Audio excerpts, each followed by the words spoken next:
Fundamentally, architecture for me is a form of sort of extreme collaboration. No single person can put together a building. And the more we advance architecture, the more complex it gets, the more experts we need, the more thought we need, the more knowledge we need. So the collaboration, the relationships are actually growing beyond just architect client. We're now multiple consultants, multiple architects working with multiple clients at the same time. And I love that collaboration.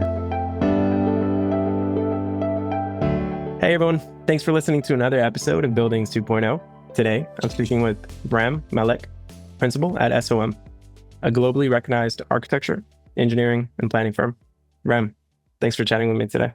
Thanks for having me, Jose. Looking forward to a nice conversation. Take us back. So before you were a leader at a large architectural firm, traveling around the world, working on some really complex mixed use and institutional projects, you were just a kid. Why the built environment? What got you into it? Was it a kind of a slow build up, or was there a kind of an aha moment? Or yeah, thanks. That's a great question. I think for many people, their childhood somewhat fundamentally shapes the way they approach the rest of their life. And I think that for me, what shaped how I approach kind of quality, craft, perseverance was probably sort of early childhood days, and also teenage days. My father worked for the UN, and we were posted in many, many different places as a child and a teenager: Rome, Algeria, Canada.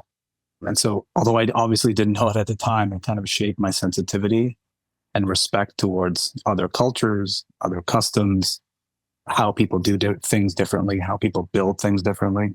And so for me, it brought sort of my customs to their customs. And it was a kind of early childhood collaboration. I think that was one of the starting points. That paired with being sort of a first generation Armenian descent and growing up in a large family in Canada as part of kind of diasporan culture, it set the foundation for a kind of energy and perseverance in another place. So I remember that, my grandfather was also an architect in Lebanon, as an Armenian architect in Lebanon. And, there were moments in my childhood where I would kind of sneak down to his studio, him not knowing, and play around with his tools and drawing implements. And of course, I damaged a whole bunch of them back then because I didn't know how to use them. But there were these kind of moments of the craft, the tools, and the cultures that do things differently that I think played a fundamental sort of role in how I do things. It was a bit of a playground for me to explore. From then to now, you have the privilege of years and years of experience with clients and different stakeholders, and what I'd imagine is a little bit more complex than kind of just building blocks when you're a kid. What would you tell your younger self as to, if you could tell them something, what you've learned so far? I think I would tell my younger self, you've got an exciting, really wonderful life ahead of you, and keep doing exactly what you're doing. I have obviously no regrets. I would say travel even more, explore even more parts of the world in order to absorb more cultures, more ways of thinking, different ways of collaborating. Fundamentally, architecture for me is a form of sort of extreme collaboration. No single person can put together a building. And the more we advance architecture, the more complex it gets, the more experts we need, the more thought we need, the more knowledge we need. So the collaboration, the relationships are actually growing beyond just architect client. We're now multiple consultants, multiple architects working with multiple clients at the same time. And I love that collaboration. I think it's a fundamental part of what makes an amazing piece of work. You've had the privilege of working in different, not just states, but different countries, different continents. Yeah. Is there anything that stands out to you as perhaps kind of a common denominator, whether you're in Asia Pacific or New York City or somewhere in the US or Europe, the way that you design buildings? Is there anything that's universal that stands out to you? I think there's a fundamental universal desire, at least today, to do the right thing, to do the good thing. So, and sustainability kind of comes to the forefront here. This is something we no longer can choose, ignore, or even think about in different ways. It's just a fundamental part of how we have to approach things. So the common denominator is building well, building sustainably, building efficiently, and really trying to do the right thing. Now, there's also the baseline of making sure that that's being done in an economic way and that those businesses that it makes financial sense. So, our clients are business people. They are trying to make a business out of it. So all of those kind of components are the ingredients that make up, the best approach to the integration of environmental sort of friendliness in our projects. Talk to me a little bit about, from your perspective, markets are changing. It's a particularly difficult time, depending on what sector you're talking about, whether institutional or commercial. What are some of the macro trends that you're seeing right now that are affecting your day-to-day work? I think the business side of sustainability is certainly a trend that is the forefront of what people are thinking about. How does it work? Is it valuable? Can we do it? SOM has taken a sort of an unparalleled commitment to sustainability. And I think that plays really well with the way we approach projects. When we were one of the first design and engineering firms in the world to commit to net zero carbon buildings. In 2022, we became a carbon neutral business by applying kind of internal strategies to reduce emissions across the globe. And then from there, we've kind of evolved into much more complex, kind of integrated approaches to it. And I think that very specific way of approaching things, a very kind of dissected sort of technical way of approaching things, has been very attractive to our clients, paired with a kind of timelessness in architecture that I think is a strategy or a tactic that we can employ to create buildings to last for generations. And I think clients are looking for the best approach to a project. They're looking for the best business model to approach a project. And we're working them kind of hand in hand to make sure that the building results in the most economically kind of feasible and successful project for them. But that's also timeless in a way too, right? So that generations can make sure that the design and the quality is being passed on, is actually being used beyond the sort of the users today. To double click into sustainability for a second, it's a broad umbrella, depending on whether or not we're talking about the building itself, the design process to get to a sustainable product, all of the various stakeholders and products that need to be involved. I mean, how do you break down like such a broad subject into like actionable design that like results in a thing? How do you think about that? Yeah, I think it's fundamental the way we approach things, collaborative, interdisciplinary. Every aspect of architecture has somebody or some group of people that is focused on their specific, and they all come together in a kind of collaborative, interdisciplinary way. The architects, structural engineers, the mechanical engineers, the sustainable engineers, the landscape architects, et cetera, et cetera, et cetera. So fundamentally a group of collaborators. And based on kind of SOM's founding that we should design projects in an interdisciplinary way, which, before it became a buzzword. So we created a kind of a style and work approach where the projects are designed, planned, and engineered. It's kind of one process of these multiple experts coming together. And every single one of these experts can approach their sort of expertise through the lens of sustainability. The structural engineer can ask, well, what is the most sustainable way of building the structure? How do we use the least amount of materials? What kind of concrete do we use? Do we need to use concrete? Can we use other materials? So if you can approach the question through the lens of all of the collaborators, each one of them focused on answering that question and slowly filtering through as a larger team, connected to all of the components, then I think that we are sort of on the path to what we think is the best way to approach a successful, really large scale project that has sort of the focus on making sure that we're doing the right thing. Well, let me ask you this. So it seems obvious, right, that we would all want a sustainable building collaboration. From your vantage point, what are reasons or hindrances as to why that's not true in every project? I mean, is it a cost thing? Is it like misaligned incentives things? I mean, what from your experience, why is that not the case? I mean, it seems obvious that we'd want sustainable buildings, collaboration. Yeah. Obviously, every project is different. Every client is different. Every budget is different. And every place is different that these buildings are built. There are some places in the level of expectation for sustainable architecture. As an example, Singapore is one of the most stringent and encouraged culturally and in the business sector that the baseline is here and you cannot go even below that. In fact, what we need to do is push beyond that. So in a way, it kind of starts at the governance level. Those fundamental rules and regulations need to be in place. I think secondly, there needs to be a kind of cultural understanding that this is the right thing to do. Of course, from a business point of view, it needs to be financially possible for that client to also be able to. Some clients sometimes don't have the funds to do certain projects at a level of sustainability that is in one place versus another. They just can't afford it. Perhaps the materials aren't available to them readily. Perhaps that the building trades haven't caught up to a level of expectation of using certain types of materials or certain methodologies of installation. So there are many ingredients that kind of make up for it. I don't think there's one specific underlying factor. All of these factors play a role. Obviously in New York City, Local Law 97 has a fundamental shifter of the way people approach buildings and how they're building buildings. And obviously there are fines implemented with not reaching those goals. But in other places around the world, those rules don't exist.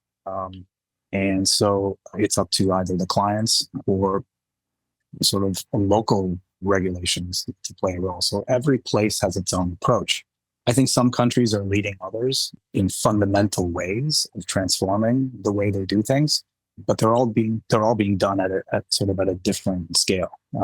Right. Last year, to sort of help some of our clients better understand how we can, in broad terms, innovate or approach their specific projects in a specific way and enhance sustainability, we launched a new way, a service that we called whole life carbon accounting.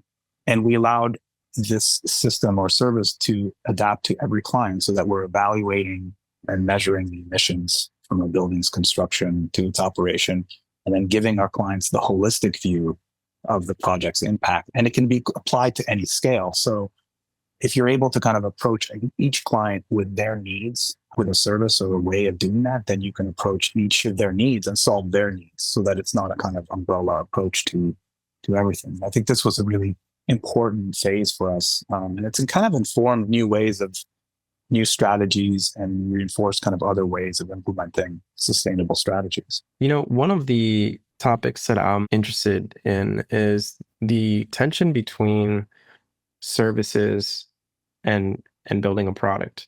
On the one hand, you mentioned earlier that there's a certain universal truth to most projects. Generally, we all want to have sustainable buildings. We want collaboration in the process. It suggests a process by which some of this is universal across whether you're designing a home or a skyscraper, or a hospital or a school. And then there's, of course, this kind of ratio of just something that makes that particular thing unique. I'm curious, you're a leader at a globally recognized firm.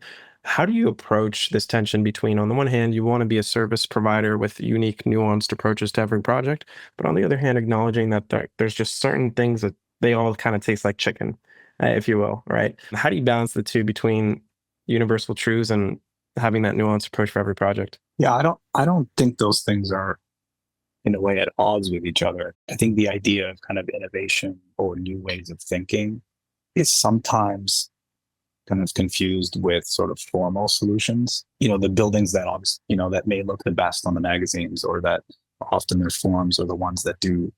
And perhaps it's because their forms often don't perform well, but there is a certain kind of practicality baked into the way we approach things, because the building has to achieve its function in order to be successful.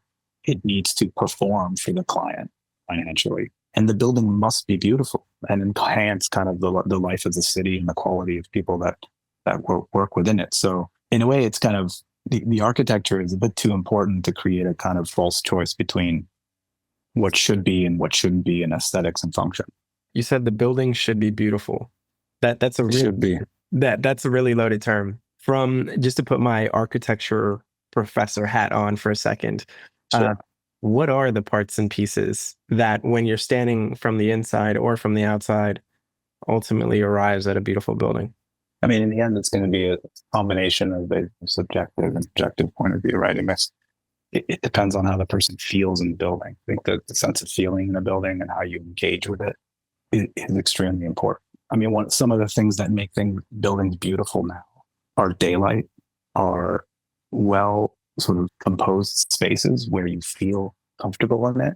You want to go to that space. You want to be there. They use materials that you understand, that feel good, smell good. In a way, it's kind of connected to the way we experience nature and space, right? How do you feel when you're in that space? How do you smell it? That space? How do you look out the window in it? Do you feel good when you're in that space? Do you want to leave or do you want to stay? Perhaps there's this kind of dichotomy of feeling in that space. So there's always this pairing. It's performance, meaning you can actually do what you need to do in that space with how it makes you feel.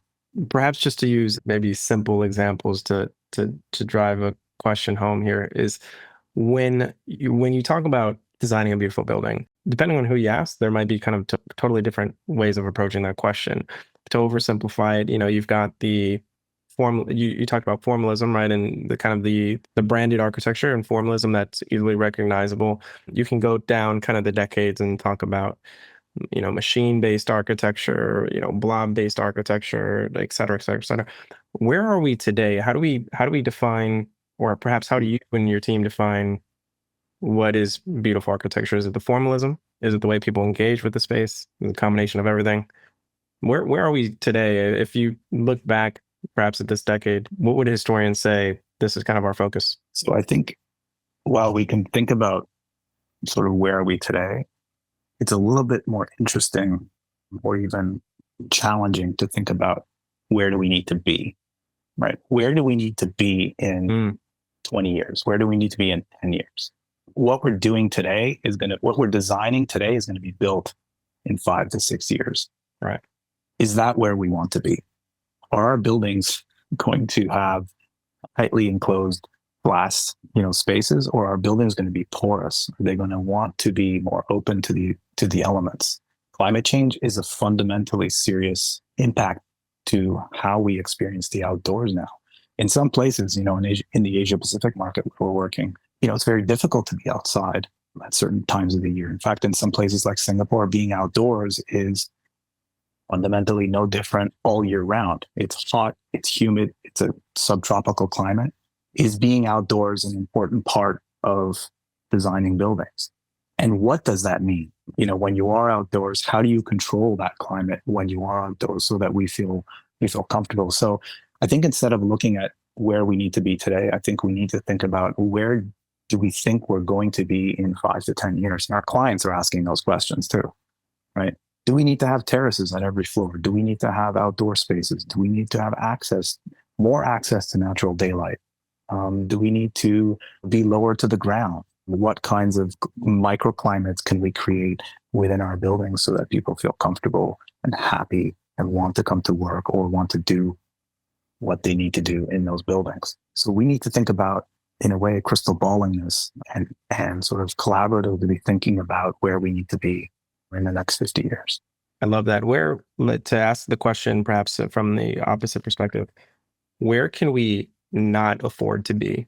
So if I'm an architect today, what are things that I need to absolutely stop doing now that by the time that building's built in 5 years and then stands for another 50 years, what do we need to stop doing?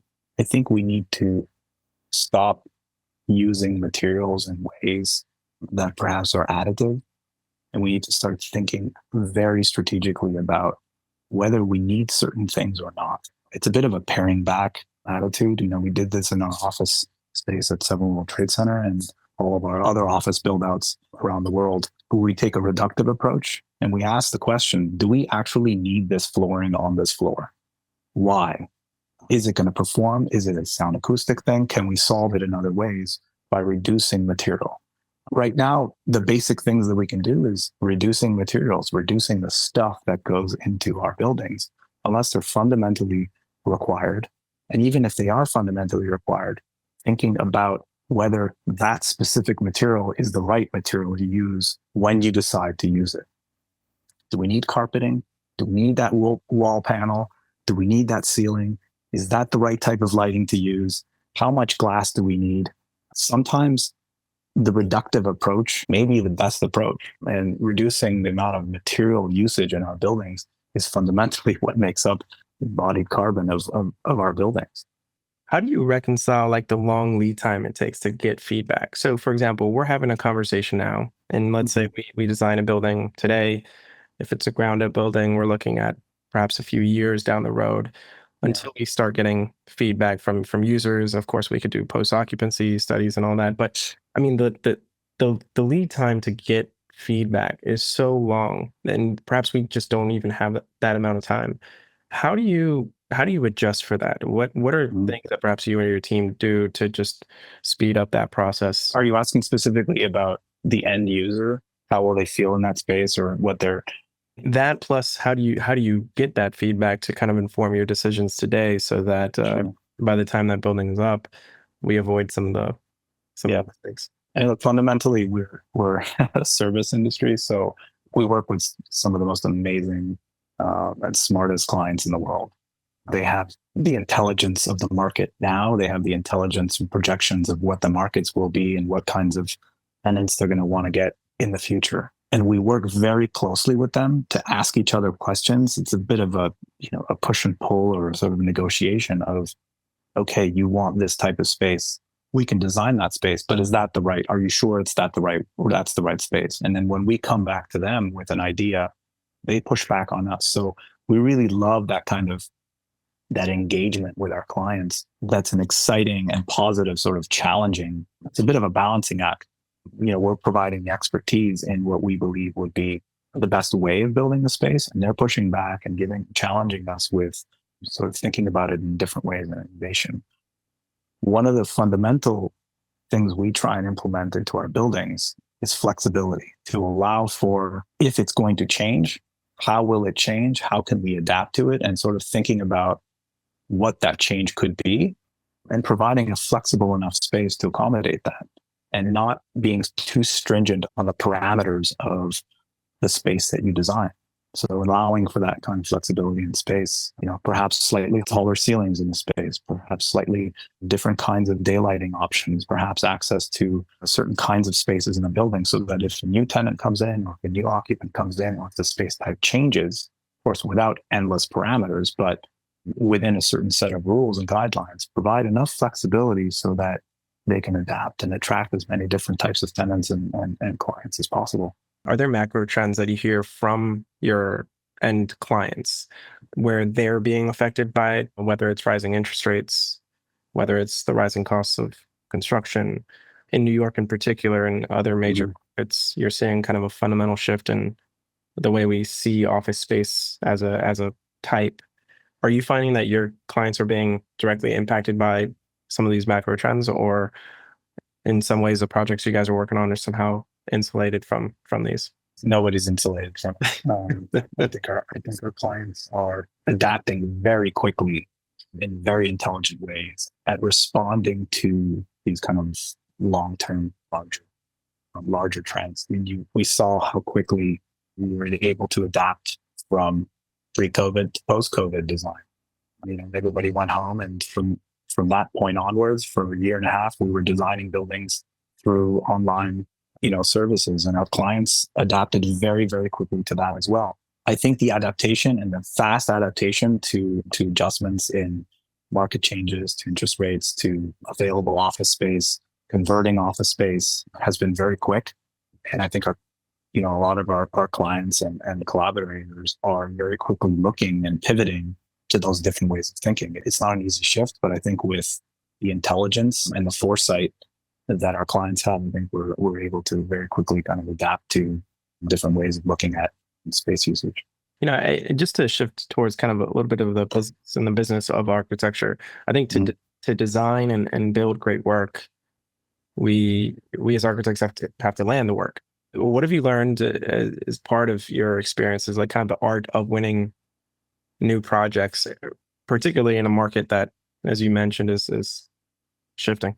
I want to sort of apply that to sort of my global work, and then I work all over the world on many different types of projects and many different kinds of clients and relationships. I think that, and I always kind of go back to a little bit of my childhood, and growing up in sort of different places. I think you have to be sensitive and culturally capable of listening to what your different clients want and trying to pair that with a sort of a very honest way of trying to solve their problems, because they all have different desires, they have different problems. And so I'm very sensitive to the kind of respecting other cultures and understanding those cultures and really trying to solve their specific desires in those places. Once you're able to kind of open up to listening and to really understanding what it is that they're doing before you even sort of respond with an answer, I think you really try to embed their desires into what you're doing before you can kind of respond to it.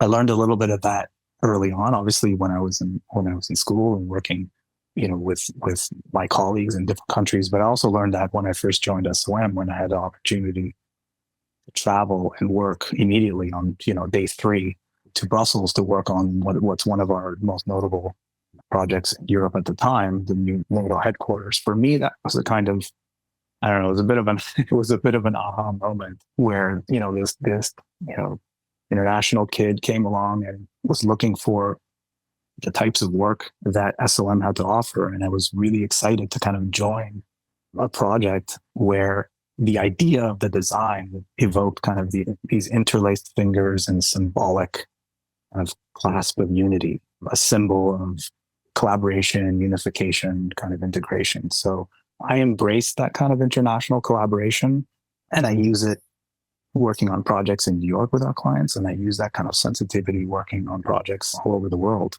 Many of us at SOM work on with clients and projects, in a dozen different countries, and every country has obviously its cultural sensitivities and approaches, and that satisfaction of understanding what they want in that place, to me, is extremely rewarding. And I think it shows in a lot of our projects. To take a lot of those cultural sensitivities, arrive at a concept, and then ultimately execute on that, especially amidst changing kind of work paradigm where you may not even be in the office. I mean, from the sounds of it, many times you're traveling about. What's actually changed in your day-to-day and in your team's day-to-day regarding the tools that you use, whether to communicate, inter-team wise or design? What tools are you today that even 5-10 years ago you guys weren't using to really execute on this? We have every tool under our, available to us to communicate, to collaborate online, by whether it's, online services that allow us to sketch and draw over time zones that are, 12, 13 hours apart.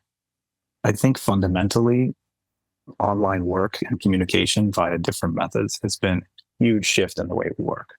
We can work with our colleagues in Australia or Hong Kong or San Francisco, at the drop of a dime. We can jump on a Zoom call, we can collaborate, we can sketch and draw. They can work while they're there.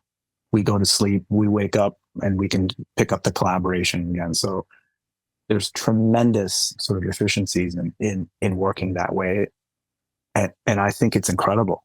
I think it's incredibly positive for the younger generation to be able to do this, because we can be in different places at the same time.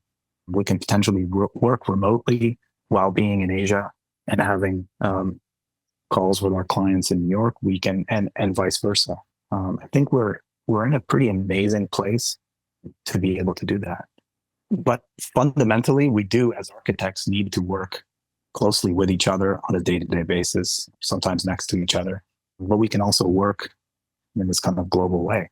It's kind of amazing, actually, to be able to do that. 10 years ago, we had, these kind of phone call tools where we used to call into our clients overseas. There was never video. Video was very, very rare. And we'd do it through audio, and we'd sketch over, and then we'd, email them the drawing. They would see the drawing, and, it was just this very cumbersome process, and of course, 5 years before, I'm dating myself, and 10 years before that, we used to send sketches through a fax machine to our job sites. So it's a transformation that I think has really advanced the way we're able to communicate and really, really be a global presence. And it really is incredible to see how that transformation was spurred through like a really unfortunate event, Yes. right? With COVID. Yeah. As an architect, you can't help but to have to think about the future because you're Mhm. ultimately designing for 5, 10, 20, 50 years from now. What do you think is another seismic shift that we need to look out for? So COVID essentially forced us to rethink where we could work, how we could work, and how do we communicate.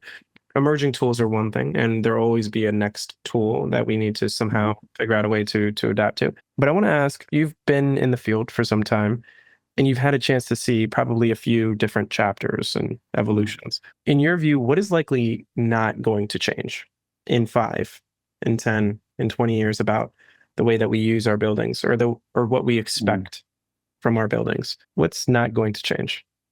Fundamentally, what's not going to change, people aren't. I mean, we're still designing for people. We're still designing for human beings for now. We're still designing for people who are coming to work, people who are doing research, people who are living in their homes. So I think fundamentally, obviously, we're still designing for human beings. How human beings experience that space, what types of comforts they need, the types of access to places that they need, those will definitely evolve. But fundamentally, we're still designing for humans. I think that also what fundamentally as architects, I think is going to stay somewhat holistic is that we're still going to be thinking about the basics of how to site a building, how to orient the building, what's the best place for it to be oriented, where should it go? Should it go here? Should it go there? So there are some fundamental sort of questions that we're still going to approach when we're designing a building. Ram, this was really fun. For the folks that want to follow your work and your team's work, where do they find you? Sure. Well, you can go to SOM.com, where our firm's amazing and innovative work can be found. And obviously online, many of the architectural websites are doing are posting a lot of our work, but you can see our work there. And across many different platforms, from Instagram to LinkedIn we're across every platform that you can find us. Thanks for joining. So thanks very much for your time. I really had fun.